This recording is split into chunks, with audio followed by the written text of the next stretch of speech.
Obviously, one hell of a game.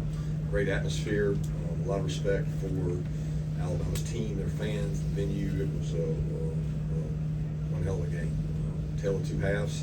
Obviously, we were not really prepared, and that falls on me in the first half. We didn't do a great job, especially defensively, but we also gave them short field. And with a short field and a quarterback like Milroe, it creates a lot of tough times. I am extremely proud of our team at halftime. I thought our coaches made good adjustments. Everybody was positive. And I talked to them. I told them, I said, look, guys, I've been in the stadium down to Texas A&M probably just as bad. And came back to make it a game and had a chance to win the game. And didn't make more plays than Alabama. So a lot of credit to them. And for us, humility is always a week away.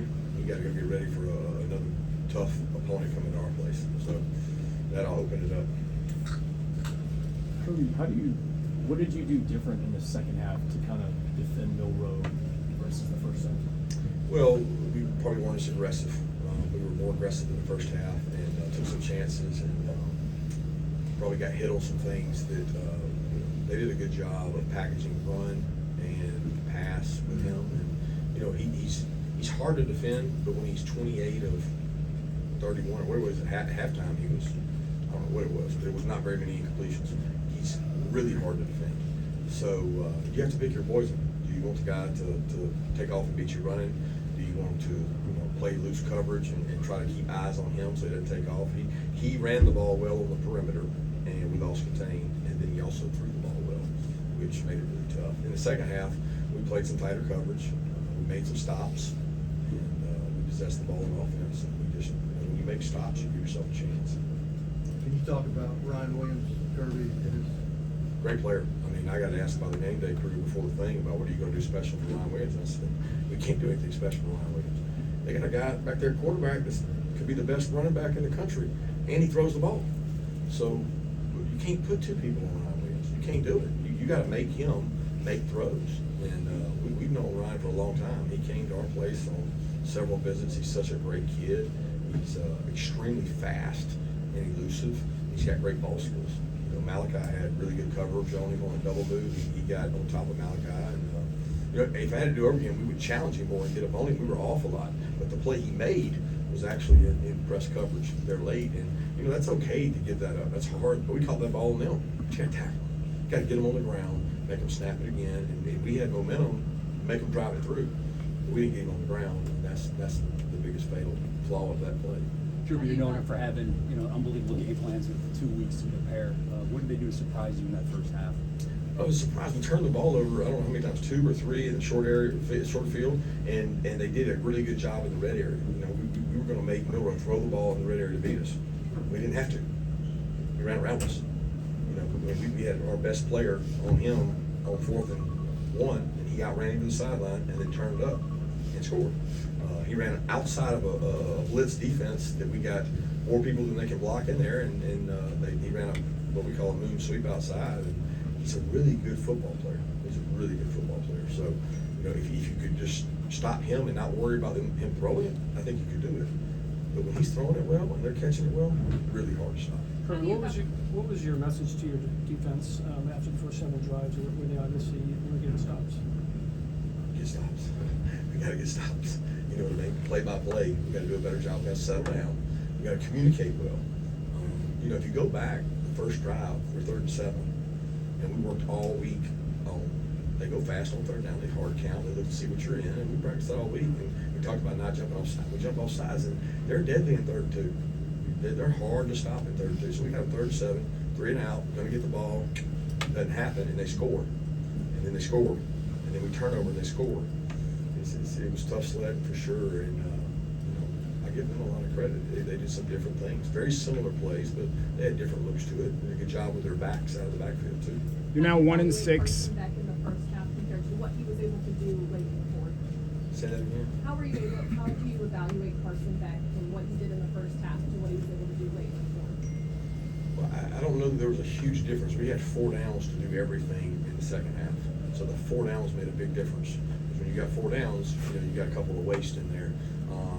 We got to the point where we had to be aggressive and go fast, which opened some things up. I was was really proud of the way he played. You know, one of the interceptions was not his fault. He did what he was supposed to do. And, the fumble was probably the one that he'll look back on and say, it's 1st and 10. Just throw it away. Just throw it away. We don't have to make a play there because we got 4 downs. We got 2nd, 3rd, and 4th. And to fumble that one and give it back to the other makes it really tough. You know, 1-6 in your career against Alabama. Is there anything that leads to that? I don't know. What's our bounces record against them? Not great. You know? Yeah. Has anybody got one better than 1-6? Displayed them 6 times? I don't think so. I think they got really good players. They got a great program. I got immense amount of respect for them. They do a great job. I mean, Nick's recruited good players. Caleb's got good players in here. And it's a tough battle. Of those 2 of them been here. You know, and they've been tough. They've been really tough battles. So a lot of credit to those guys and a lot of respect. Coach, saw you talk to almost every guy that walked off the field. What did you tell them, and why was that important for you to talk to each of those guys walking back to the tunnel? Well, there's no greater response of a leader than to be with the guys who go to battle with you.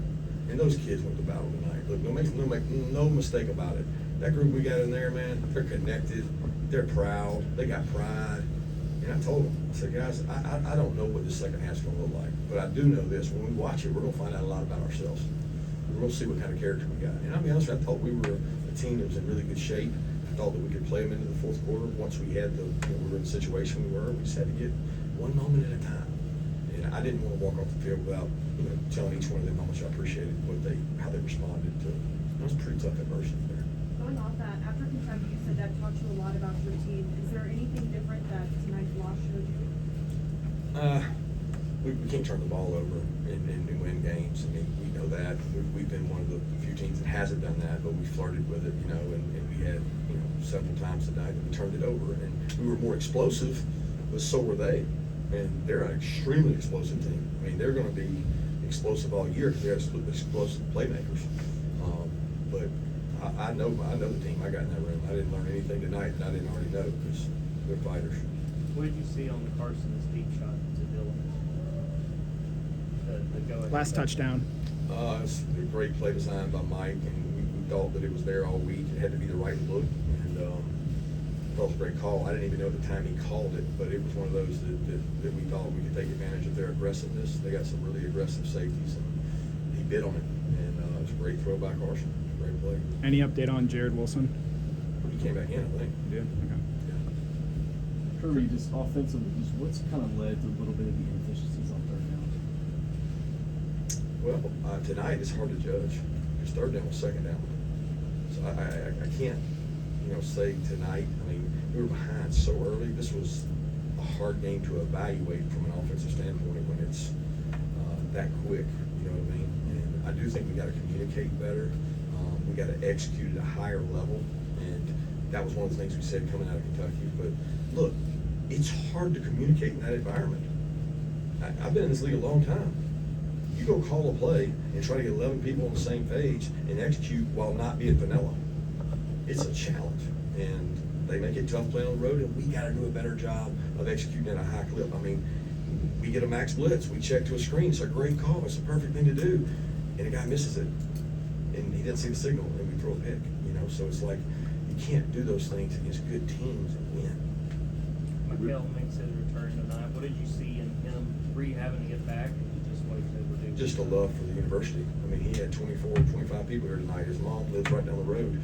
His mom's right here from Alabama, and it meant a lot to him. And he was pulling guys on the sideline. He didn't have to do what he did to try to get out there and play, and he cares about this team, and he's a warrior. I mean, I love the guy because he's like, Coach, I'm going. And halftime, I'm going. He wants to win. So it's just a great character reference for him. You mentioned the turnovers being uncharacteristic. Is there any reason you can point to for the cause of those? The pressure. I mean, Carson's was just didn't protect the ball. He had one hand on the ball. I mean, you can point to anything in turnovers. They had them too. So it's really important that you don't turn the ball over. But we had to take risks too. So every time we had a 4th down, there was a potential turnover. They had a 4th down that we stopped. That was a turnover. So there's a lot of big plays in that game. A lot of big plays to be had.